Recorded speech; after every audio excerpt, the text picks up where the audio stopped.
Episode 116। क्या वो मुझे कामरान की हैसियत से जानता है? मैंने पूछा। मेरा ख्याल है कि नहीं। अपने ख्याल को छोड़ो नज़ीर, क्या तुम्हें यकीन है कि डॉक्टर मुझे कामरान की हैसियत से जानता है? मुझे इतना यकीन है कि अगर वो जानता भी होगा तो तुम्हारे बारे में कुछ बताएगा नहीं। नज़ीर के बजाय तैमूर ने जवाब दिया, इसलिए कि उसकी बीवी और बेटी हमारे कब्जे में है। ये क्या बकवास है? मैंने उठने की कोशिश की। शाज़िया ने नरमी से मेरे शाने पर दबाव डालकर मुझे लिटा दिया और बोली, उन लोगों के साथ कोई ज्यादती नहीं की गई है। दोनों माँ बेटी बहुत आराम से हैं। यहाँ से फारिग होते ही हम उन्हें छोड़ देंगे। उन्हें रखा कहाँ है तुम लोगों ने? वो उसी नॉर्थ कराची वाले मकान में है। खानू और साजिद उनकी निगरानी कर रहे हैं। मुझे यहाँ मजीद कितने दिन लगेंगे? बस 2 से 3 दिन और लगेंगे। असल में आपका खून बहुत ज़ाया हो गया था, इसीलिए इतने दिन लग गए, वरना हम कई दिन पहले आपको यहाँ से ले जाते। कई दिन पहले? तुम लोग मुझे कब लाए थे यहाँ? वो बात यह है कि... क्या बात है? आखिर तुम लोग मुझसे क्या छुपाने की कोशिश कर रहे हो? कुछ नहीं छुपा रहे तुमसे। तुम तो यूं जरा कर रहे हो जैसे हमने कोई जुर्म किया है। तुम 8 दिन तक बेहोश रहे हो। डॉक्टर्स का ख्याल था कि अब तुम्हें कभी होश नहीं आएगा, और होश में आ भी गए तो तुम्हारी याददाश्त या बीनाई मुतासर हो सकती है। उन्होंने तो यह भी कहा था कि अगर तुम्हें हॉस्पिटल पहुंचाने में मजीद आधे घंटे की ताखिर हो जाती तो तुम्हारा बचना मुहाल था। उस वक्त तुम्हारी हालत मुर्दों से बदतर थी और मैं तो बिल्कुल मायूस हो गया था। ऐसी सूरत हाल में हम अगर डॉक्टर की बीवी और बेटी को यरगमाल ना बनाते तो और क्या करते? मुझे बताओ, मेरी जगह तुम होते तो क्या मुझे यूं ही मरता हुआ देखते रहते? तैमूर एकदम जज्बाती हो गया। मैंने तो सिर्फ ये पूछा था कि मैं यहाँ कितने दिन से हूँ। तुमने तो पूरी तकरीर झाड़ दी। बस रहने दो, हम भी बीमार या जख्मी होते हैं, मगर हमारा ये रवैया नहीं होता। तुम तो जब से होश में आए हो काट खाने को दौड़ रहे हो। अभी तुमने खुद ही तो बताया है कि मेरी याददाश्त मुतासर हो सकती थी। फर्ज कर लो कि मेरी याददाश्त मुतासर हो चुकी है। वैसे तुम गुस्से में बहुत अच्छे लगते हो। मेरी बात पर नज़ीर और शाज़िया मुस्कुराने लगे। अच्छा छोड़ो इस बहस को, तुम जरा डॉक्टर से मालूम करो कि मैं कब तक यहाँ से फारिग हो सकता हूँ। ये तो मैं पहले ही मालूम कर चुका हूँ जनाब। नज़ीर बोला, आपको कम से कम 2 दिन मजीद लगेंगे यहाँ। हेड की स्कैनिंग एक दफ़ा और होगी, फिर छोटे मोटे कुछ मेडिकल टेस्ट हैं। उसके बाद डॉक्टर्स का एक बोर्ड आपका तफसीली चेकअप करेगा। वो लोग मुतमईन होने के बाद ही आपको यहाँ से जाने की इजाज़त देंगे। मेरा ब्रीफकेस कहाँ है? तुम्हारा ब्रीफकेस महफूज है। तुम अभी जाकर वो ब्रीफकेस ले आओ तैमूर। तुम ब्रीफकेस की फिक्र मत करो, यहाँ के अखराजात के लिए हमारे पास रकम है। यार मुझे रकम की फिक्र नहीं है, उसमें वो दवाएं हैं जो... अच्छा, मैं समझ गया। नज़ीर, तुम अभी जाकर कामरान का ब्रीफकेस ले आओ। ब्रीफकेस क्या, वो दरमियानी साइज का सूटकेस है। वहां कोई खतरा तो नहीं है? मैंने नज़ीर से पूछा। मैंने अब PCHS सोसाइटी के इलाके में एक बंगले का बंदोबस्त कर लिया है। वो बंगला है तो पुराना, मगर हमारे लिए बेहतरीन है। इससे पहले उसमें मालिक मकान खुद रहता था। उसके मरने के बाद से वो मकान खाली पड़ा है। उसके बेटे ने... ये तुमने रियल एस्टेट का कारोबार कब से शुरू कर दिया? मैंने नज़ीर की बात काटी। अगर तुम लोगों के ख्याल में वो मकान मुनासिब है तो फिर ठीक है, मुझे मकान की तारीख से कोई दिलचस्पी नहीं है। यार नज़ीर, मेरे ख्याल में अब तुम यहाँ से निकल लो। तैमूर हंसकर बोला, सबसे ज्यादा फजूल बातें इस वक्त कामरान साहब खुद कर रहे हैं। तुम वो ब्रीफकेस लेकर फौरन वापस आओ। थोड़ी देर बाद एक नर्स कमरे में दाखिल हुई और तैमूर से बोली, आपने वो इंजेक्शन मंगवाया या नहीं? कौन से इंजेक्शन? तैमूर उलझ कर बोला, वही जो कल डॉक्टर साहब ने लिख कर दिए थे। वो तो मैं कल ही ले आया था, मगर उसके बाद डॉक्टर साहब ने खुद ही उनका तस्करा नहीं किया। बहरहाल आप उनमें से एक इंजेक्शन मुझे दे दें, मैं अभी लगा देती हूँ। तैमूर ने उठकर अलमारी खोली और इंजेक्शन निकालकर नर्स को दे दिया। नर्स ने इंजेक्शन लेकर उसे बल्ब के रुख पर करके बगौर देखा, फिर एक लम्हे के लिए उसकी आंखों में अजीब सी चमक लहराई और फौरन ही मौदूम हो गई। अचानक ही मुझे किसी गड़बड़ का एहसास हुआ। नर्स का अंदाज भी मुझे मुश्तबा सा लग रहा था। आखिर वो इंजेक्शन को रोशनी के रुख पर करके क्या देख रही थी? इंजेक्शन पर लेबल मौजूद था। अगर उसे कुछ देखना ही था तो वो लेबल देख सकती थी। वैसे उसकी जरूरत भी नहीं थी, उसे मालूम था कि वो कौन सी इंजेक्शन है। सबसे बढ़कर मुझे उसका अंदाज मशकूक लग रहा था। अब वो सपाट चेहरा लिए इंजेक्शन तैयार करने में मसरूफ थी।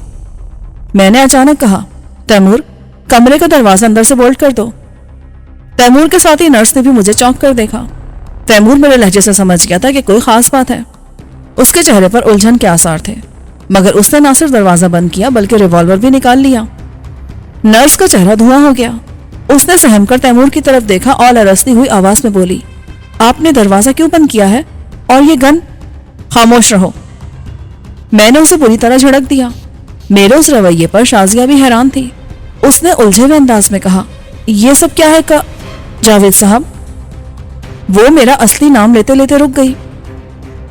تم کچھ دیر خاموش رہو۔ پھر میں نرس سے مخاطب ہوا، کون ہو تم؟ میں اس ہاسپٹل میں نرس ہوں۔ وہ ہکلاتے ہوئے بولی، یہ تو میں بھی جانتا ہوں۔ یہ بتاؤ تمہیں یہاں کس نے بھیجا ہے؟ جھوٹ بولنے کی کوشش مت کرنا ورنہ میرا ساتھی تمہاری گردن توڑ دے گا۔ اسے خوبصورت لڑکیوں کی گردن توڑنے کا بہت شوق ہے۔ تم سے کس نے کہا تھا کہ مجھے یہ انجیکشن لگاؤ؟ وہ ڈاکٹر صاحب نے۔ آپ چارٹ دیکھ سکتے ہیں۔ یہ سچ نہیں بول رہی تیمور۔ میں نے آہستہ سے کہا، تم فی الحال اس کی گردن مت توڑو، بس یہی انجیکشن اسے لگا دو۔ نہیں، نرس نے وحشت زدہ لہجے میں کہا، کیوں نہیں؟ کیا ہے اس انجیکشن میں؟ کچھ بھی نہیں، یہ تو اینٹی بایوٹک کا انجیکشن ہے۔ اور پھر تم اتنی خوفزدہ کیوں ہو؟ اینٹی بایوٹک انجیکشن سے کوئی مرتا نہیں ہے۔ تیمور، تم اپنا کام کرو۔ تیمور ایک دم اس کے سر پر پہنچ کر بولا، لاؤ یہ سرنج مجھے دو۔ شور مچانے کی کوشش مت کرنا ورنہ میں واقعی تمہاری یہ خوبصورت گردن ماچس کی تیلی کی طرح توڑ دوں گا۔ تیمور نے ہاتھ بڑھا کر اس سے سرنج چھین لی اور ریوالور جیب میں رکھ کر بازو پکڑ کے نرس کو بے رحمی سے اپنی طرف کھینچ لیا۔ نہیں، خدا کے لیے نہیں۔ نرس کا چہرہ ہلدی کی طرح زرد پڑ گیا تھا۔ میں تمہیں سب کچھ سچ سچ بتا دوں گی۔ مجھ سے ڈاکٹر ماجد نے کہا تھا کہ پیشنٹ کو یہ انجیکشن دے دینا۔ کون ڈاکٹر ماجد؟ اور ایک ایسا انجیکشن ہے؟ تیمور غرا کر بولا، ڈاکٹر ماجد اسی ہاسپٹل میں جاب کرتا ہے اور میں نہیں جانتی کہ یہ انجیکشن کیسا ہے۔ تیمور کے صبر کا پیمانہ لبریز ہو گیا۔ اس نے اچانک نرس کے منہ پر تھپڑ مار دیا۔ اس کے منہ سے ہلکی سی چیخ نکلی اور وہ الٹ کر فرش پر گر گئی۔ تیمور غرا کر بولا، کھڑی ہو جاؤ اور اب جھوٹ بولنے کی کوشش مت کرنا ورنہ میں تمہارے ساتھ وہ سلوک کروں گا کہ تم نے تصور بھی نہیں کیا ہوگا۔ نرس کانپتی ہوئی اٹھ کھڑی ہوئی۔ تیمور نے آگے بڑھ کر اس کے بال مٹھی میں جکڑے اور اسے ہلکا سا جھٹکا دے کر بولا، بتاؤ یہ انجیکشن کیسا ہے؟ بتاتی ہوں، میرے بال تو چھوڑو۔ تیمور نے اس کے بال چھوڑ دیے اور شفاق لہجے میں بولا، اب بھی اگر تم نے جھوٹ بولا تو میں تمہاری گردن توڑ دوں گا۔ یہ انجیکشن؟ اس کا جملہ ادھورا رہ گیا۔ اچانک دروازے پر دستک ہوئی تھی۔ تیمور نے چونک کر دروازے کی طرف دیکھا، پھر ریوالور جیب میں رکھتے ہوئے نرس سے بولا، اگر کسی کے سامنے زبان کھولی تو میں جیب کے اندر سے بھی فائر کر سکتا ہوں۔ یہ کہہ کر اس نے دروازہ کھول دیا۔ آنے والا کوئی ڈاکٹر تھا۔ بعد میں مجھے معلوم ہوا کہ وہی اس ہاسپٹل کا مالک تھا اور تیمور نے اسی کی بیٹی اور بیوی کو یرغمال بنا رکھا تھا۔ اب کیا حال ہے پیشنٹ کا؟ اس نے میری طرف دیکھتے ہوئے تیمور سے پوچھا۔ پیشنٹ کا حال تو میں بعد میں بتاؤں گا، پہلے یہ بتائیں کہ یہ ڈاکٹر ماجد کون ہے؟ تیمور نے اکھڑ لہجے میں پوچھا۔ کیوں؟ ڈاکٹر ماجد کی کیا ضرورت پیش آ گئی؟ ڈاکٹر کا لہجہ سرد تھا۔ اچانک اس کی نظر نرس پر پڑی۔ اس کے ہونٹوں سے اس وقت بھی خون رس رہا تھا۔ ڈاکٹر تیزی سے نرس کی طرف بڑھا اور بولا، تمہیں کیا ہوا فریدہ؟ فریدہ ہسٹرائی انداز میں بولی، یہ لوگ مجھے مارنا چاہتے ہیں ڈاکٹر صاحب، مجھے بچا لیجئے، میں ابھی مرنا نہیں چاہتی۔ وہ چیخ کر بچوں کی طرح ڈاکٹر کے پیچھے چھپ گئی۔ اس شخص نے مجھے بہت بے رحمی سے مارا ہے ڈاکٹر صاحب، فریدہ روتے ہوئے بولی۔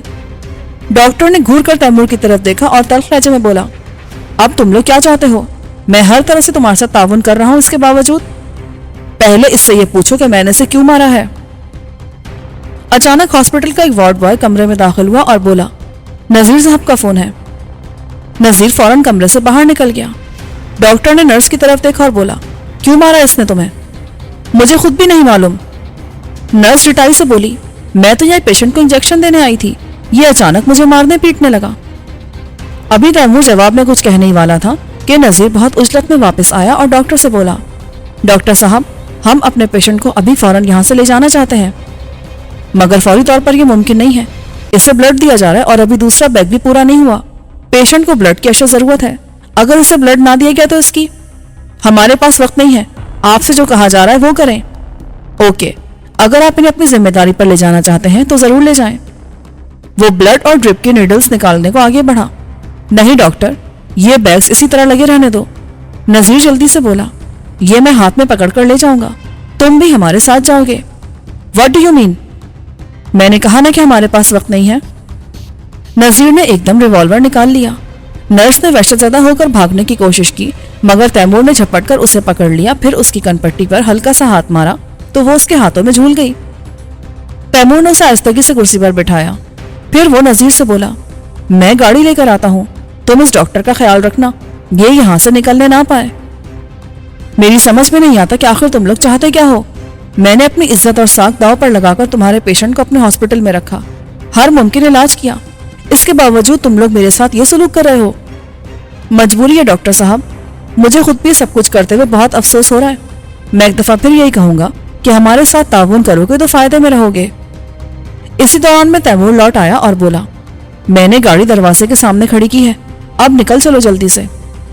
मेरे ख्याल है कि फौरी तौर पर ब्लड और ड्रिप्स के बैग निकाल लें, घर पहुंचकर डॉक्टर साहब दोबारा लगा देंगे। शाजिया बोली, चलो ये भी ठीक है, तैमूर ने कहा। शाजिया ने दोनों बैग्स निकालकर एक बास्केट में रख ली और तैमूर से बोली, कोई स्ट्रेचर ले आओ। उसकी जरूरत नहीं है, मेरा ख्याल है कि इतना तो मैं चल ही लूंगा। ये कहकर मैं आहिस्ता आहिस्ता उठ बैठा और बहुत एहतियात से पैर फर्श पर रख दिए। मैं खड़ा हुआ तो मुझे जोरदार चक्कर आया। शाजिया ने आगे बढ़कर मुझे थाम लिया। ये कैफियत चंद लम्हे रही, फिर आहिस्ता आहिस्ता मैं नॉर्मल हो गया और आहिस्तगी से बाहर की तरफ चल दिया। कमरे से पोर्च तक का फासला बमुश्किल 200-250 कदम होगा, मगर गाड़ी तक पहुंचते पहुंचते मेरा सांस बुरी तरह फूल गया और चेहरा पसीने में तर हो गया। मैं गाड़ी की पिछली सीट पर बैठकर हाँफने लगा। मेरे पीछे पीछे तैमूर और नजीर भी डॉक्टर को लेकर आ गए। नजीर ने स्टीयरिंग संभाला, तैमूर ने डॉक्टर को भी पैसेंजर सीट पर बिठा दिया था। शाजिया मेरे साथ पिछली सीट पर थी, तैमूर भी पिछली सीट पर बैठ गया। नजीर ने इंजन स्टार्ट किया और गाड़ी आहिस्तगी से रवाना हो गई। ये तुम लोग अच्छा नहीं कर रहे हो, अब तुम पुलिस से नहीं बच सकोगे। तुम्हारे साथ जाते हुए मुझे कम से कम 10 आदमियों ने देखा है, उनमें से कोई भी। बकवास बंद करो, तैमूर धाड़ कर बोला और जेब से रिवॉल्वर निकालकर डॉक्टर की गुद्दी पर रख दिया। नजीर ने डैशबोर्ड से कोई चीज निकाली और डॉक्टर को देते हुए बोला, ये ब्लाइंड फोल्ड है डॉक्टर, इसे खुद ही अपने हाथों से बांध लो। 1 मिनट, तैमूर ने कहा और आगे बढ़कर मजबूती से ब्लाइंड फोल्ड डॉक्टर की आंखों पर बांध दिया। फिर वो नजीर से बोला, ध्यान रखना, मुमकिन है हम लोगों का ताक़ुब किया जाए। फिक्र मत करो, मैं पूरी तरह चौकन्ना हूं। मेन रोड पे आके नजीर ने एकदम गाड़ी की स्पीड बढ़ा दी। मुझे अंदाजा तो था कि कोई ना कोई खास बात जरूर है, वरना नजीर इतनी उजलत का मुजाहरा नहीं करता। मसला क्या है नजीर, क्या तुमने कोई खतरा महसूस किया था? तैमूर ने अचानक पूछा। खतरा महसूस नहीं किया था, बल्कि खतरा हमारे सरों पर मंडला रहा है। मेरे आदमियों की गफलत और बेपरवाही की वजह से डॉक्टर की बीवी और बेटी वहां से निकल भागने में कामयाब हो गई हैं। क्या वो दोनों वहां से निकल गई हैं? डॉक्टर जल्दी से बोला, उसके लहजे में दबा दबा जोश था। मुझे उम्मीद थी फौजिया जरूर तुम लोगों के चुंगल से निकल जाएगी। मेरी बेटी बहुत ज़हीन है। ज्यादा खुश होने की जरूरत नहीं है, तुमने भी मेरी पूरी बात नहीं सुनी, वरना इतने खुश ना होते। मेरे आदमियों ने उनका ताक़ुब करके उन्हें दोबारा पकड़ लिया है, मगर ये खदशा तो बहरहाल मौजूद है कि इस दौरान में उन्होंने पुलिस या किसी फर्द को अपने बारे में इत्तला ना दे दी हो। वो जिंदा तो है ना? डॉक्टर ने मरे मरे लहजे में पूछा। यह भी उस वक्त मालूम होगा जब मेरा राब्ता अपने आदमियों से होगा। और अब तुम अपने टर्टर बंद करो और हमें कुछ सोचने दो। अब हम कहाँ जा रहे हैं? तैमूर ने पूछा। अब हम वहीं जा रहे हैं जहां का जिक्र मैंने हॉस्पिटल में किया था। तुम हमें वहां छोड़कर फौरी तौर पर मेरा ब्रीफ केस ले आना, मुझे उसकी शदीद जरूरत है। मैं जल्द से जल्द दोबारा सरगर्म होना चाहता था। ये उसी वक्त मुमकिन था जब उस बूढ़े जोगी की जड़ी बूटियां और सफूफ मेरे पास होता। वो हैरत अंगेज दवाएं थी जो उस बूढ़े की बरसों की मेहनत का निचोड़ थी। अगर इतना ही जरूरी है तो मैं आपको छोड़कर ब्रीफ केस ले आऊंगा, नजीर ने कहा। मुझे शुबा था कि उसने डॉक्टर की बीवी और बेटी के दोबारा पकड़े जाने के सिलसिले में झूठ बोला था। शायद वो डॉक्टर को दबाव में रखना चाहता था। मैंने भी सिलसिले में नजीर से कुछ पूछना मुनासिब ना समझा। यूं भी बात करने को मेरा दिल नहीं चाह रहा था। मेरा सर तैमूर के कंधे से टिका हुआ था और उस वक्त भी मेरा जिस्म पसीने से तर था। मेरे जिस्म पर इतने जख्म थे कि अगर मेरी जगह कोई और होता तो बेहोशी में ही इस दारे फाने से कूच कर चुका होता। मुझे अपने साथियों पर फख्र था। वो लोग ना जाने कितनी मर्तबा मुझे मौत के मुंह से खींच लाए थे। अचानक तैमूर की आवाज से मुझे चौंका दिया। वो मुझे आवाजें दे रहा था। उसका ख्याल था कि शायद तकलीफ और नकाहत के बायस में गुनूदगी में मुब्तला हूं। तैमूर ने एक मर्तबा फिर आहिस्तगी से मुझे पुकारा, कामरान आंखें खोलो प्लीज। हाँ, मैं होश में हूं। तुम इतने परेशान हो गए कि डॉक्टर के सामने मुझे नाम लेकर पुकारने लगे। अब इससे कोई फर्क नहीं पड़ता। वैसे डॉक्टर यहाँ है भी नहीं। यहाँ पहुंचते ही नजीर ने उसे अपने आदमियों के हवाले कर दिया था। तैमूर हंसकर बोला, डॉक्टर को तुम्हारी असलियत तो मालूम हो ही जाती। तुम चल सकोगे या? ابھی میں اتنا پاہج نہیں ہوا ہوں کہ 2-4 آدمی مجھے اٹھا کر لے جائیں. نہیں نہیں، میرا یہ مطلب نہیں تھا. چلو پھر اترو. تیمور جلدی سے بولا. میں ہمت کر کے گاڑی سے باہر آ گیا اور چند لمحے تک وہیں کھڑا سانس درست کرتا رہا. تیمور نے مجھے سہارا دینے کی کوشش نہیں کی. البتہ وہ پوری طرح چوکنا کھڑا تھا کہ اگر میں گرنے لگوں تو وہ مجھے سنبھال سکے. میں چند قدم گاڑی کے سہارے سے چلا، پھر گاڑی چھوڑ کر میں برآمدے کی طرف بڑھا تو لڑکھڑا گیا. تیمور نے لپک کر مجھے تھاما اور پھر مجھے لے کر آہستہ آہستہ اندر کی طرف بڑھا. دوسری جانب سے مجھے نذیر نے سہارا دے رکھا تھا.